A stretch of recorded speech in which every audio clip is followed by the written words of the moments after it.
కృష్ణదేవరాయలు గారి రిప్రజెంటేషన్ ఇది ఇచ్చి అన్ని ఆఫీసుల్లో ఇదే కట్టు కథని ఇచ్చి వరసబెట్టి ఇదే ఆవు కథని అదిగో 2 కోట్లు ఇదిగో 2 కోట్లు అదిగో రజనీ 2 కోట్లు ఇదిగో రజనీ 2 కోట్లు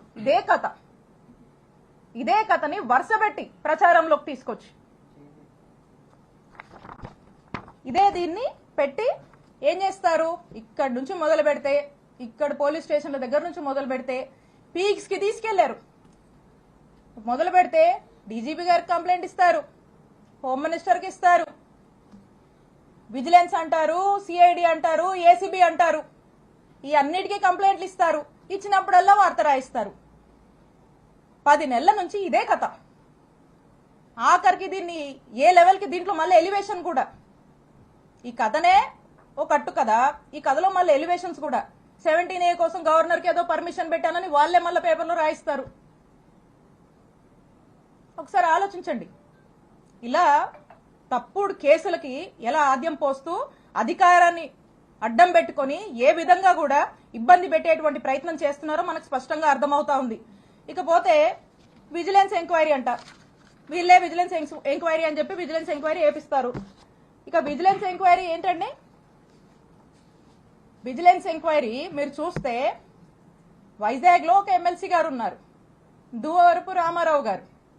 వారు తెలుగుదేశం పార్టీ ఎమ్మెల్సీ, ఒక రకంగా చెప్పాలంటే పచ్చకండువా వేసుకున్నటువంటి ఎమ్మెల్సీ గారు. వారి కొడుకు నాగశ్రవణ్ గారు ఇక్కడ ఉన్నటువంటి గుంటూరు జిల్లా ఎస్పీ గారు. అంటే ఆ ఎస్పీ గారు వాళ్ళ ఫాదర్ టీడీపీ ఎమ్మెల్సీ, టీడీపీ కుటుంబానికి చెందినటువంటి వ్యక్తి ఎస్పీగా ఇక్కడ పనిచేస్తా ఉన్నారు. అంటే ఆ ఎస్పీ గారు రిపోర్ట్ ఇస్తే ఏం రిపోర్ట్ ఇస్తారండి? కృష్ణదేవరాయలు గారి డైరెక్షన్ లో జెన్యూన్ విజిలెన్స్ రిపోర్టా అండి? ఇది టీడీపీ రిపోర్ట్ ఇస్తారండి వాళ్ళు.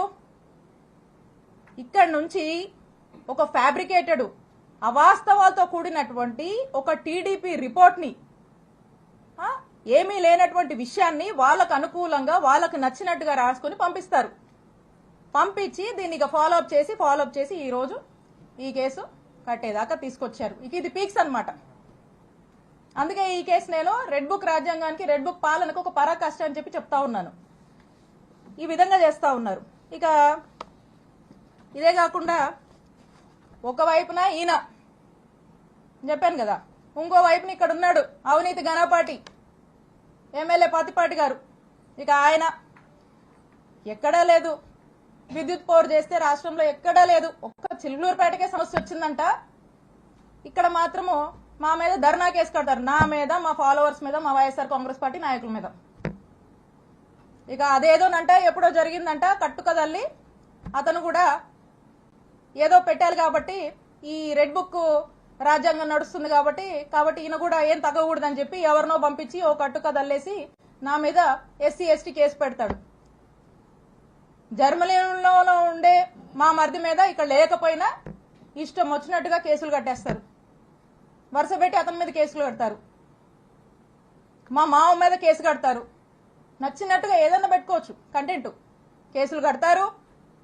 దారిలో ప్రయాణం చేస్తుంటే కార్లు అద్దాలు పగలగొట్టిస్తారు, కారు పగలగొట్టిస్తారు, ఉన్న వాళ్ళతో హత్యాయత్నానికి ప్రయత్నిస్తారు. ఇలా వరుస పెట్టి ఈ విధంగా ఇబ్బంది పెడతానే ఉంటారు. ఎప్పుడు చూడు మాటలు, ఏదో అవినీతి అంటారు. చేసే వాళ్ళకే వస్తాయో మాటలు. పొద్దుకులు ఎవరికి వస్తాయి? ఎవరు ఏం చేస్తే అదే వస్తుంది వాళ్ళకి.